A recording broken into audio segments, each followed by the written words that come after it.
Okay, first and foremost, I would really like it if there would be no perverted thoughts on this fan arts.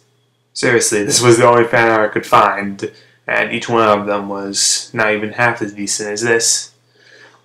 Yeah, believe it or not. Yeah, so with that said, these are the Yu-Gi-Oh! Female protagonists, or at least the female leads in the story. Okay, and we'll start, of course, with Taya Gardner from Yugioh. Okay, so we'll kick things off, of course, with Taya Gardner, aka Anzu Mizaki. Now, Taya was supposed to be considered to be like the classic, well, I suppose damsel in distress is that she was supposed to be supportive, she was supposed to be kind and good-willed. But with that said, she does virtually nothing in the series. I think she only duels like once in the entire show, or at least one serious duel that we see beginning to end. Other than that, she does virtually nothing in the series and is little more than just a cheerleader on the sidelines. Seriously, that's all she does. No middle ground, that's all she does. With that said, she also is very, very, very swallowed in friendship.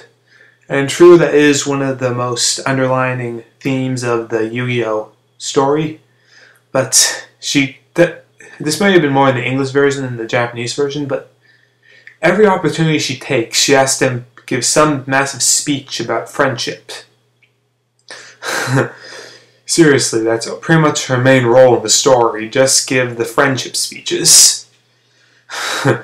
And besides that, she doesn't really give that much to the story. Her character is otherwise little developed, and she doesn't really get that much screen. Well, I can't really say screen time. She doesn't really get that much attention, other than just the character in the sidelines. With that said, however, she does have a little character development, but it's mostly towards the end, and it's not really that. Well, it's not that it's not thought out, but it's not really that memorable, and it's not really important, as it was just thrown in the end just to sort of give the audience just the character development that they might have wanted. Alright then, in Yu-Gi-Oh! GX, we have Alexis Rhodes, aka Asuka Tenjoin. Now, in this series, the female lead is a lot tougher, and she is actually capable of defending herself. She is an ample duelist, and she can hold her own against some tough opponents, even Jaden.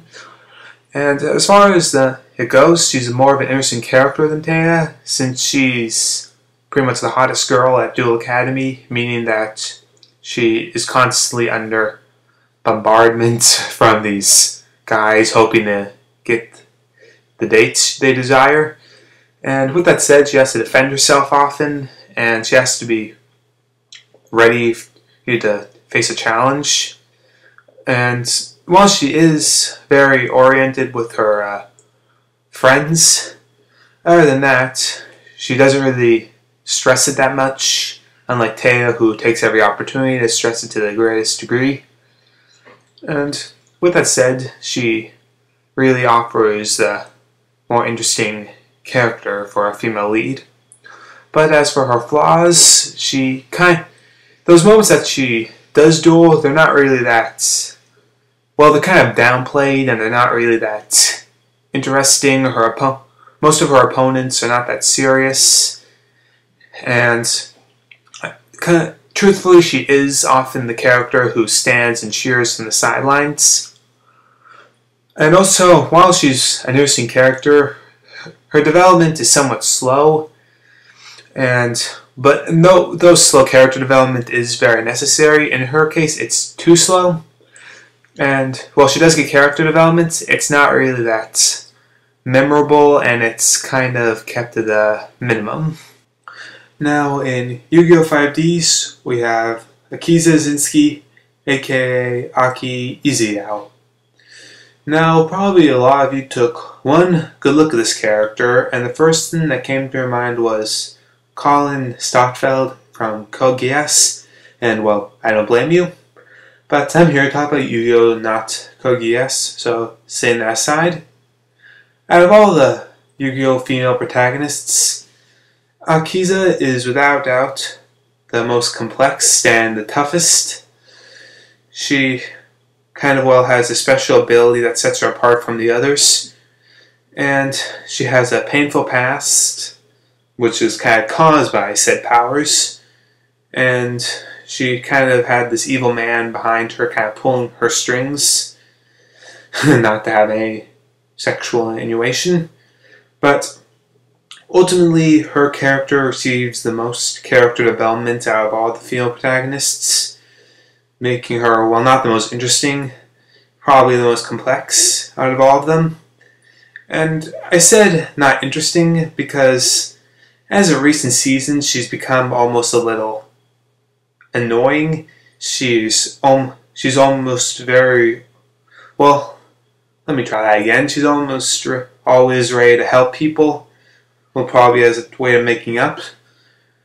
But because of that, she's kind of lost a lot of her complexity. Her character is pretty much abruptly stopped developing. She's now too sweet and too kind. But I guess that means she's still trying to be accepted. But ultimately, she's not really so much of an interesting character anymore. But she still manages to retain the good sort of character traits that we look for.